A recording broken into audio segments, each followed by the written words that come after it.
The gender-affirming care ban that lawmakers passed last year is now in effect. Last night, a federal appeals court lifted an injunction on this law. We've got Karen Campbell joining us in studio tonight at 5:30. She's been talking with both sides about what this means for their families. Karen? Yeah, well, on one side, it's just simply a crushing blow to many families who have children going through this type of care. And on the other side, it's a win for the state. The state says they are just protecting children. Families who are now denied that care for their children are being told they have to wait until their child turns 18. Disappointing and heartbreaking. Two words the ACLU shared in a statement about Indiana's new ruling banning the state's gender-affirming care. On Tuesday, a federal appeals court lifted a lower court's injunction. The law had been set to go into effect July 1, but is now in effect. We're saying that if you're under 18, you're not going to get those kinds of irreversible surgeries in the state of Indiana, nor are you going to get hormone treatment. Indiana Attorney General Todd Rokita says the law is about protecting children, but some families see it differently. In April of last year, we spoke with Beth and Nathaniel Clausen.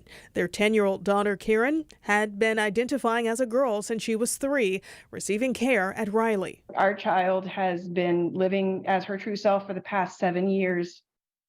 And the idea of her going through the wrong puberty is terrifying for her and terrifying for us. The ACLU of Indiana had filed a lawsuit on behalf of 4 transgender youth and their families, including the Clausens, as well as a doctor and healthcare clinic. In June of 2023, a federal court issued a preliminary injunction that blocked the law. After Tuesday's ruling, the ACLU released a statement reading in part, "We want all the transgender youth of Indiana to know this fight is far from over, and we will continue to challenge this law until it is permanently defeated and Indiana is made a safer place to raise every family." Rokita says challenging the law is something he's expecting. If those parents are so set on affirming something that could very well just be a phase in their kid's life, and they want to go and have that torturous surgery, do it outside the state of Indiana. Something many families may now be forced to do to protect their children.